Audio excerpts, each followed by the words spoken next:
Operation സിന്ദൂരും ഭീകരവിരുദ്ധ നിലപാടും വിശദീകരിക്കാൻ കേന്ദ്ര സർക്കാർ നിയോഗിച്ച മുഴുവൻ സർവകക്ഷി സംഘങ്ങളും വിദേശ പര്യടനം പൂർത്തിയാക്കി തിരിച്ചെത്തി. സർവകക്ഷി സംഘത്തിന്റെ യാത്ര പൂർണ്ണ വിജയമാണെന്നും ഭാരതത്തിന്റെ സന്ദേശവും നിലപാടും നേരത്തെ പാക് അനുകൂല നിലപാട് സ്വീകരിച്ച കൊളംബിയ ഉൾപ്പെടെയുള്ള രാജ്യങ്ങളിൽ എത്തിക്കാൻ സാധിച്ചെന്നും ഡൽഹിയിൽ മടങ്ങിയെത്തിയ ഡോക്ടർ ശശി തരൂർ MP പറഞ്ഞു. അതേസമയം 7 സർവകക്ഷി സംഘങ്ങളുമായി പ്രധാനമന്ത്രി നരേന്ദ്രമോദി കൂടിക്കാഴ്ച നടത്തും. പ്രധാനമന്ത്രിയുടെ ഔദ്യോഗിക വസതിയിലാണ് യോഗം. വിശദാംശങ്ങളുമായി ജിഷ്ണു ചേരും. ഏതായാലും മുഴുവൻ സർവകക്ഷി സംഘങ്ങളും ഡൽഹിയിൽ തിരിച്ചെത്തിക്കഴിഞ്ഞു. അല്പസമയത്തിനകം തന്നെ ഈ പ്രതിനിധി സംഘവുമായി പ്രധാനമന്ത്രി ഔദ്യോഗികമായ കൂടിക്കാഴ്ച നടത്തും.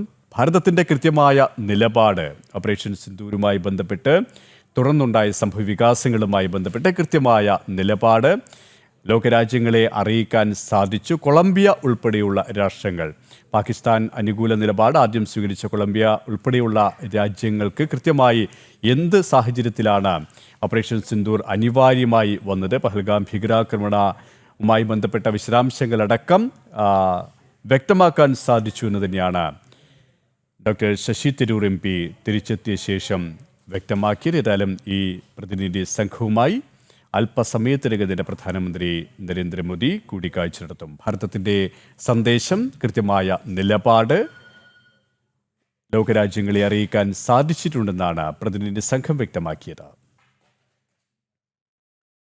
അല്പസമയത്തിനകം തന്നെ പ്രധാനമന്ത്രിയുടെ ഔദ്യോഗിക വസതിയിലാണ് യോഗം ചേരുക. ജിഷ്ണു, സർവകക്ഷി സംഘവുമായുള്ള പ്രധാനമന്ത്രിയുടെ യോഗം എത്ര മണിക്കാണ് നിശ്ചയിച്ചിട്ടുള്ളത്? ഒപ്പം മറ്റ് വിശദാംശങ്ങളും.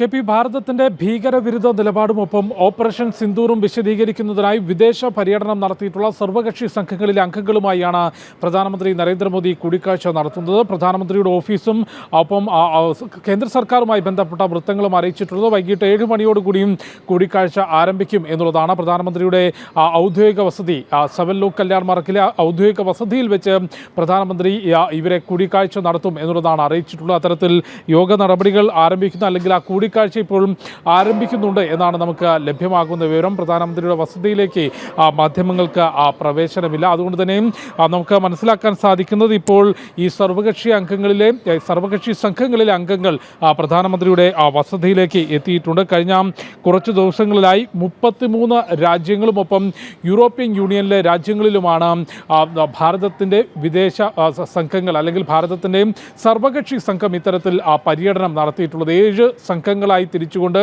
ഓപ്പറേഷൻ സിന്ദൂറും ഒപ്പം നിലവിൽ ഭാരതം സ്വീകരിച്ചിട്ടുള്ള ഭീകരവിരുദ്ധ നടപടികളും ലോകരാഷ്ട്രങ്ങൾക്ക് മുൻപിൽ വിശദീകരിക്കുക, ഭാരതത്തിൻ്റെ നിലപാട് വിശദീകരിക്കുക, കൂടുതൽ പിന്തുണ നേടിയെടുക്കുക എന്ന വ്യക്തമായ ലക്ഷ്യത്തോടു കൂടിയാണ് ഇത്തരത്തിൽ സംഘങ്ങളെ രൂപീകരിക്കുകയും ആ സംഘങ്ങൾ വിദേശ പര്യടനം നടത്തുകയും ചെയ്തിട്ടുള്ളത്. അതിൽ 7ാമത്തെ സംഘം ഇന്നാണ് തിരിച്ചെത്തിയിട്ടുള്ളത്. ശശി തരൂർ MPയുടെ നേതൃത്വത്തിലുള്ള സംഘം ഇന്ന് ഉച്ചയോടുകൂടിയാണ് തിരിച്ചെത്തിയിട്ടുള്ളത്. ശശി തരൂരിൻ്റെ പ്രതികരണം പരിശോധിക്കുമ്പോൾ അദ്ദേഹം വ്യക്തമാക്കിയിട്ടുള്ളത്, ഞാനൊരു ഭാരതീയനായി ഭാരതത്തിന് വേണ്ടി സംസാരിക്കാൻ വിദേശ രാജ്യങ്ങളിൽ പോയി. ഈ സർവകക്ഷി സംഘത്തിൻ്റെ യാത്ര പൂർണ്ണ വിജയമായിരുന്നു. ഭാരതത്തിൻ്റെ സന്ദേശവും നിലപാടും മറ്റു രാജ്യങ്ങളിലേക്ക് എത്തിക്കാനും മുൻപ് പാക് അനുകൂല നിലപാട് സ്വീകരിച്ച കൊളംബിയയിൽ പോലും ഭാരതത്തിന് അനുകൂലമായിട്ടുള്ള നിലപാട് എടുപ്പിക്കാനും സാധിച്ചു. അത്തരത്തിൽ വലിയ വിജയമായിരുന്നു ഈ സർവകക്ഷി സംഘത്തിൻ്റെ യാത്ര എന്ന പ്രതികരണമാണ് ശശി തരൂർ നടത്തിയത്. ശശി തരൂരിനെ കൂടാതെ രവിശങ്കർ പ്രസാദ്, കൂടാതെ സഞ്ജയ് കുമാർ ജാ, ബൈജയന്ത് പാണ്ഡെ, കനിമൊഴി, സുപ്രിയ സുലെ, കൂടാതെ ശ്രീകാന്ത് ഷിൻഡെ തുടങ്ങി 7 MPമാരുടെ നേതൃത്വത്തിൽ 7 സംഘങ്ങളായി തിരിഞ്ഞുകൊണ്ടാണ് 33 രാജ്യങ്ങളും യൂറോപ്യൻ യൂണിയനിലെയും രാജ്യങ്ങളിലെ തലസ്ഥാനങ്ങളിൽ ചെന്നുകൊണ്ട് അവിടുത്തെ ഭരണാധികാരികളുമായും ജനപ്രതിനിധികളുമായും കൂട്ടായ്മകളുമായും സംസാരിക്കുകയും വാർത്താസമ്മേളനങ്ങൾ നടത്തുകയും മാധ്യമങ്ങളെ കാണുകയും ചെയ്തുകൊണ്ട് എന്തുകൊണ്ട് ഭാരതം ഓപ്പറേഷൻ സിന്ദൂർ നടത്തി, എന്തുകൊണ്ടാണ് ഭീകരതയ്ക്ക് കനത്ത മറുപടി നൽകാൻ ഭീകരതയ്ക്കെതിരായ പോരാട്ടം ഭാരതം കൃത്യമായി തുടരുകയാണ്. പഹൽഗാം ഭീകരാക്രമണം, അതിനുശേഷമുള്ള ഓപ്പറേഷൻ സിന്ദൂർ, ഈ വിശദാംശങ്ങൾ, ഈ ഒരു സാഹചര്യം, ഭാരതത്തിൻ്റെ തുടർ നടപടികൾ, ഇത് കൃത്യമായി ലോകരാജ്യങ്ങളെ അറിയിക്കാൻ സാധിച്ചിട്ടുണ്ട്. അതേസമയം തന്നെ കൊളംബിയ ഉൾപ്പെടെയുള്ള ചില രാജ്യങ്ങൾ പാകിസ്ഥാനെ അനുകൂലമായ ചില നിലപാടുകൾ സ്വീകരിക്കേണ്ടായി. അവരെ കൂടി കൃത്യമായ രീതിയിൽ കാര്യങ്ങൾ ബോധ്യപ്പെടുത്താൻ വ്യക്തമാക്കാനും പ്രതിനിധി സംഘത്തിന് സാധിച്ചിട്ടുണ്ട്. അത് തന്നെയാണ് ശശി തരൂർ MPയും വിശദമാക്കിയതല്ലേ?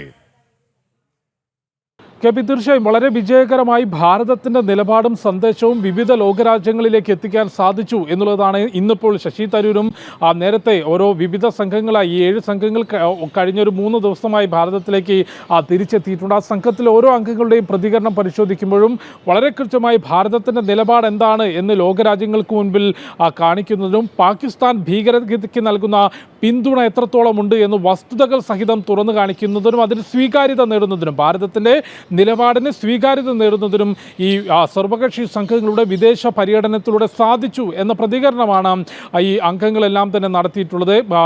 50-ലധികം MP-മാർ ഒപ്പം മുൻ MP-മാർ വിദേശ കാര്യത്തിൽ അല്ലെങ്കിൽ ആ ഒരു മേഖലയിൽ പ്രാവീണ്യം തെളിയിച്ചിട്ടുള്ള വിദേശകാര്യ വിദഗ്ധർ ഇവരെയെല്ലാം തന്നെ ഉൾപ്പെടുത്തിക്കൊണ്ടായിരുന്നു ഇത്തരത്തിൽ 7 സംഘങ്ങൾ ഭരണകക്ഷി പ്രതിപക്ഷ കക്ഷി എന്ന വ്യത്യാസമില്ലാതെ ഭാരതത്തിൻ്റെ ജനപ്രതിനിധികൾ ഒപ്പം വിദേശകാര്യ വിദഗ്ധന്മാരും മുൻ MP-മാരും ഉൾപ്പെടുന്ന സംഘങ്ങളാണ് ഇത്തരത്തിൽ വിവിധ രാജ്യങ്ങളിൽ ചെന്നുകൊണ്ട് ഭാരതം എന്തുകൊണ്ട് ഓപ്പറേഷൻ സിന്ദൂർ നടപ്പാക്കി, എന്താണ് പാകിസ്ഥാൻ ഭീകരതയ്ക്ക് നൽകുന്ന പിന്തുണ, അത് ഈ മേഖലയിൽ ഏഷ്യൻ മേഖലയിൽ എത്രത്തോളം പ്രശ്നങ്ങൾക്കും സംഘർഷങ്ങൾക്കും അനിശ്ചിതത്വത്തിനും വഴിവെക്കുന്നുണ്ട്, ഭാരതത്തിൻ്റെ ഭീകരവിരുദ്ധ നിലപാട് എന്താണ്, ഒപ്പം മുഴുവൻ ലോകരാജ്യങ്ങളും ഭീകരതയ്ക്ക് വേണ്ടി ഒരുമിച്ച് നിൽക്കണം എന്ന സന്ദേശവുമാണ് ഈ സംഘങ്ങൾ നൽകിയിട്ടുള്ളത്. ആ സംഘത്തിൽ അംഗങ്ങളുമായിട്ടാണ് രാജ്യത്തിൻ്റെ പ്രധാന സേവകൻ പ്രധാനമന്ത്രി നരേന്ദ്രമോദി ഇന്ന് കൂടിക്കാഴ്ച നടത്തുന്നത്. കെ.പി.